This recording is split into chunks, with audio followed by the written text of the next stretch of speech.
ಶ್ರೀಗುರುಭ್ಯೋ ನಮಃ. ವಂದೇ ವಂದ್ಯಂ ಸದಾನಂದಂ ವಾಸುದೇವಂ ನಿರಂಜನಂ ಇಂದಿರಾಪತಿಮಾಧ್ಯಾದಿಪರದೇಶವರಪ್ರದಂ. ಶ್ರೀಮದ್ ದ್ವಾದಶ ಸ್ತೋತ್ರ ಸಪ್ತಮ ಸ್ತೋತ್ರದಲ್ಲಿ 7ನೇ ಶ್ಲೋಕ. ತತ್ಪಾದ ಪಂಕಜ ಮಹಾಸನತಾಮವಾಪ ಶರ್ವಾದಿವಂದ್ಯ ಚರಣೋ ಯದಪಾಂಗಲೇಶಂ ಆಶ್ರಿತ್ಯ ನಾಗಪತಿರನ್ಯಸುರೈರ್ದುರಾಪಾಂ ಶ್ರೀರ್ಯತ್ಕಟಾಕ್ಷ ಬಲವತ್ಯಜಿತಂ ನಮಾಮಿ. ಬ್ರಹ್ಮದೇವರ ಸ್ತೋತ್ರವನ್ನ ಅಂದ್ರೆ ಬ್ರಹ್ಮದೇವರು ಕೂಡ ಲಕ್ಷ್ಮೀದೇವಿಯ ಅನುಗ್ರಹದಿಂದಲೇ ಎಲ್ಲವನ್ನ ಮಾಡ್ತಾರೆ.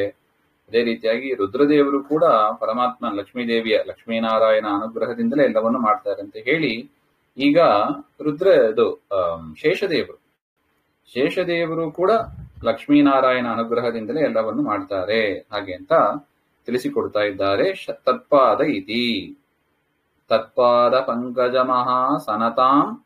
ಮಹಾಸನತಾಂ ಅವಾಪ ಶರ್ವಾದಿ ವಂದ್ಯ ಚರಣ ಯತ್ ಅಪಾಂಗಲೇಶಂ ಆಶ್ರಿತ್ಯ ನಾಗಪತಿ ಅನ್ಯಸುರೈಃ ದುರಾಪಾಂ ಶ್ರೀಃ ಯತ್ ಕಟಾಕ್ಷ ಬಲವತಿ ಅಜಿತಂ ನಮಾಮಿ.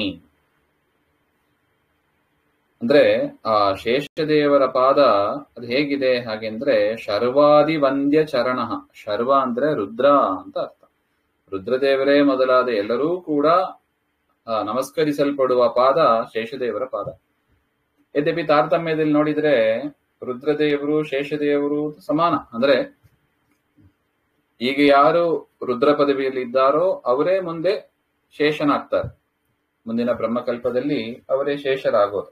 ರುದ್ರದೇವರೇ ಶೇಷ ಪದವಿಗೆ ಬಂದು ಮೋಕ್ಷಕ್ಕೆ ಹೋಗ್ತಾರೆ ಹಾಗೆ ಅಂತ ಇದೆ. ಹಾಗಿರುವಾಗ ನಮಸ್ಕಾರ ಮಾಡ್ತಾರಾ ಹಾಗೆಂದ್ರೆ ಹೌದು, ರುದ್ರದೇವರು ಕೂಡ ಶೇಷದೇವರಿಗೆ ನಮಸ್ಕಾರ ಮಾಡ್ತಾರೆ ಅಂತ ಭಾಗವತದಲ್ಲೂ ಕೂಡ ಇದೆ.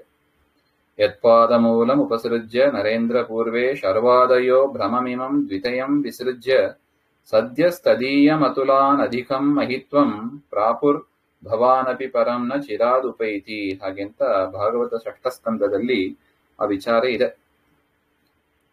ನೋಡಿ. ಶರ್ವಾದಯ ಹಾಗೆ ಅಂತ ಶರ್ವ ಅಂದ್ರೆ ರುದ್ರ ಮೊದಲ ದೇವತೆಗಳು ಶೇಷದೇವರಿಗೆ ನಮಸ್ಕಾರ ಮಾಡ್ತಾರೆ. ಅದರಿಂದ ಶರ್ವಾದಿ ವಂದ್ಯ ಚರಣ ಅಂತ ಪಾದಕಮಲ ಉಳ್ಳವರಾದ ಶೇಷದೇವರು ನಾಗಪತಿ ನಾಗಾನಾಂ ವಾಸುಕಿ ತಕ್ಷಕಾದೀನಾಂ ಪತಿ, ವಾಸುಕಿ ತಕ್ಷಕ ಮೊದಲಾದ ನಾಗಗಳಿಗೆ ಪತಿಯಾದವರು ಶೇಷದೇವರು ಅಂತ ಅರ್ಥ.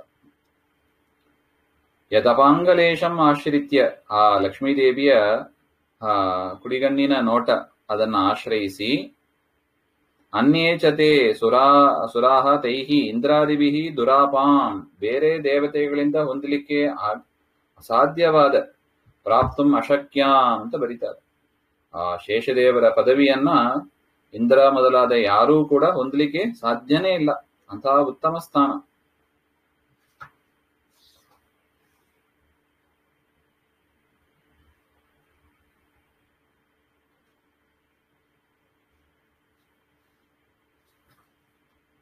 ಅನ್ಯೇಚೆ ಆಯ್ತಲ್ವಾ, ಪ್ರಾಪ್ತುಂ ಅಶಕ್ಯ ತತ್ಪಾದ ಪಂಕಜ ಮಹಾಸನತಾಂ ತಸ್ಯ ಹರೇಹೇ ಪಾದೋ ಪಂಕಜೈವ ತಯೋಹೋ ಯನ್ ಮಹಾಸನಂ ಉತ್ಕೃಷ್ಟ ಆಸನ. ಪರಮಾತ್ಮನ ಪಾದ ಇಡತಕ್ಕ ಉತ್ಕೃಷ್ಟವಾದ ಆಸನ, ಅಂತಹ ಪದವಿಯನ್ನ ಅವರು ಹೊಂದಿದ್ದಾರೆ.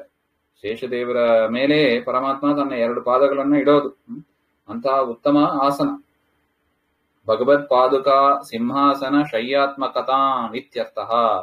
ಪರಮಾತ್ಮನ ಪಾದುಕಾ ಮತ್ತು ಸಿಂಹಾಸನ ಮತ್ತು ಶಯ್ಯ ಅಂದ್ರೆ ಹಾಸಿಗೆ, ಪರಮಾತ್ಮನ ಚೇರ್, ಪರಮಾತ್ಮನ ಬೆಡ್ ಎಲ್ಲವೂ ಕೂಡ ಶೇಷದೇವರೇ ಆಗಿದ್ದಾರೆ ಅಂತ ಒಟ್ಟು. ಅಂತಹ ಉತ್ತಮವಾದ ಪದವಿಯನ್ನ ಪಡೆದಿದ್ದಾರೆ ಯಾರು? ಶೇಷದೇವರು. ಹೇಗೆ? ಲಕ್ಷ್ಮೀದೇವಿಯ ಕೃಪಾ ಕಟಾಕ್ಷದಿಂದ.